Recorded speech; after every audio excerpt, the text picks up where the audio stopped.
মদ খেয়ে ডিউটিতে এসেছো? প্রতিদিন খাই। আপনি আজকে জানলেন? তোর নাম কি? হাওলাদার কদম আলী স্যার। কাল থেকে যদি মদ খেয়ে ডিউটিতে আসিস তাহলে সাসপেন্ড করে দেব। কাল কেন স্যার? করতে যদি হয় আইজি এক্ষুনি করে। মদ না খাইলে আমার হাত পা মাথা কিছুই কাম করে না স্যার। বড় সাহসের সহিত সত্য কথা বলছিস তুই? সত্য কথা বলার অধিকার সবার আছে স্যার। কি আছে? কি আছে এই চাকরিতে? যে টাকা বেতন পাই তা দিয়ে সংসারের এক বেলা চুলা চলে না। বাড়ি গেলে সংসারের অভাব নিয়ে বউ খালি ঝগড়া করে। এইসব আর ভালো লাগে না স্যার, ভালো লাগে না। তাই মদ খেয়ে সব ভুলে থাকি। স্যার, আপনি আইসা সবার ঘুষ খাওয়া বন্ধ করে দিছেন, কিন্তু আমি বন্ধ করি নাই। আমি ঘুষ খাই, আগেও খাইছি, এখনো খাই, ভবিষ্যতেও খাবো। পারলে আমার সাসপেন্ড করে দেন। আমি গিয়া সন্ত্রাসী দলে যোগ দেবো। তখন সবাই আমার সম্মান করে বলবে, কদম আলী ভাই সালাম, কদম আলী ভাই সালাম, কদম আলী ভাই সালাম।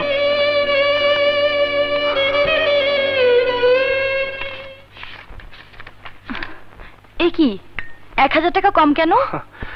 আমার থানার এক হাবিলদার খুব প্রবলেমে পড়েছিল তো, তাই ওর ফ্যামিলিতে টাকাটা দিতে হলো। বাহ, বেশ ভালোই আছো তুমি। প্রতি মাসে কারো না কারোর প্রবলেম তোমাকে সলভ করতে হয়। সারা ডিপার্টমেন্টের সব প্রবলেম সলভ করার জন্য তুমি একাই আছো, তাই না? লায়লা, এই যে তুমি দানছত্র খুলে বসে আছো, তোমার বিপদে কেউ এগিয়ে আসবে বলো? নাও, এই টাকাগুলো নিয়ে যাও।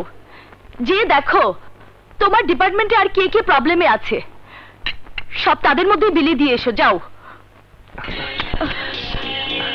প্লিজ লায়লা, তুমি রাগ করো না। থাক, আমাকে আর সান্ত্বনা দেবার দরকার নেই। লায়লা, তুমি তুমি তো এটাও ভুলে গেছো, এখন সোনিয়া আছে, ও কলেজে ভর্তি হয়েছে। ওর কলেজে লেখাপড়ার জন্য খরচ লাগবে। শান্তি শান্তি শান্তি। ভাইয়া আর ভাবি, আমার পড়াশোনার খরচ নিয়ে তোমাদের ভাবতে হবে না।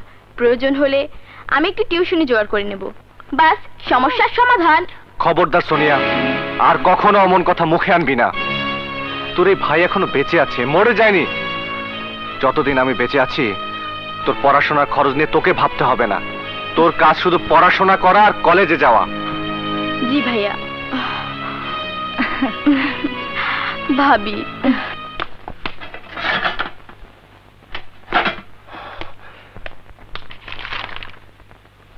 ভেতরে আসবো স্যার? এসো।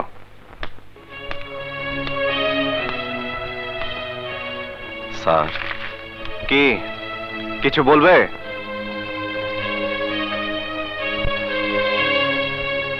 কি আজকেও মদ খেয়ে এসেছো নাকি?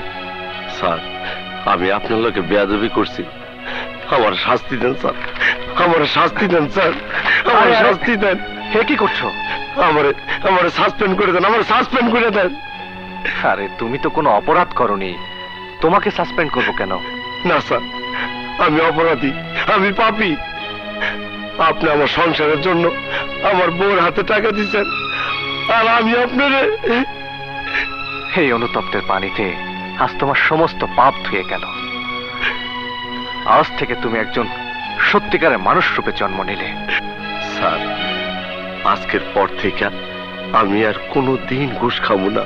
আপনার দেখানো আদর্শের পথ আমি অনুসরণ করুন স্যার।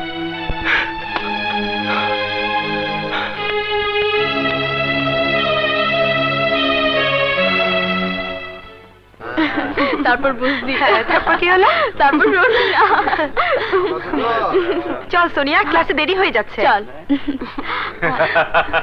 এত তারা কিসের সুন্দরী, আমাদেরকে একটু সময় দাও। অসভ্য ইতর, মেয়ে মানুষের গায়ে হাত দিতে লজ্জা করে না? লজ্জা? সে তো নারীর ভূষণ, আমাদের কোনো লজ্জা নেই। এসো, তোমাকে একটু লজ্জা দিয়ে দিই। খবরদার শয়তানি বাচ্চা, আর একবার গায়ে হাত দিলে তোদেরকে। সোনিয়া, সোনিয়া চল তো, ওদের সাথে লাগতে যাস রে, ওরা খুব খারাপ ছেলে। খারাপ হয়েছে বলে কি কলেজটা ওরা কিনে নিয়েছে? ভেবেছে ওদের ভয়ে সবাই মুখ বন্ধ করে থাকবে? আমি তা হতে দেব না। এটা শিক্ষাঙ্গন, এখানে সবাই আমরা লেখাপড়া করতে আসি, বদমাইশি করতে নয়।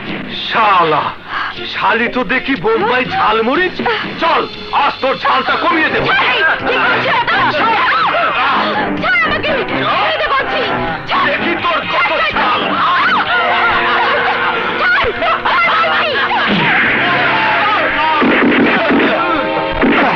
হারামজাদার দল, কলেজটাকে বাপের তালুক মনে করেছিস?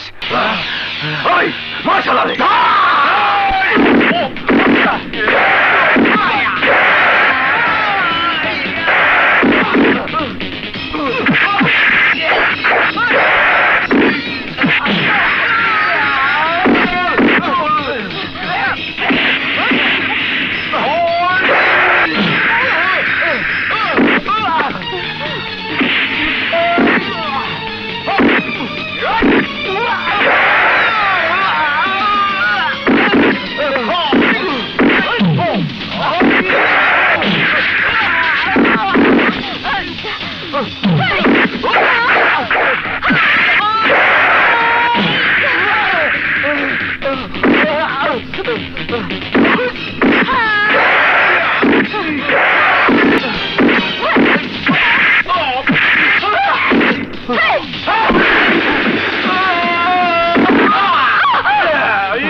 আমার আন্তরিক ধন্যবাদ গ্রহণ করুন।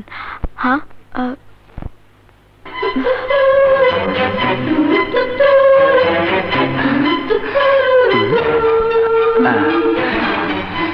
সময় কি বলে, আমরা বন্ধু হতে পারি? হ্যাঁ।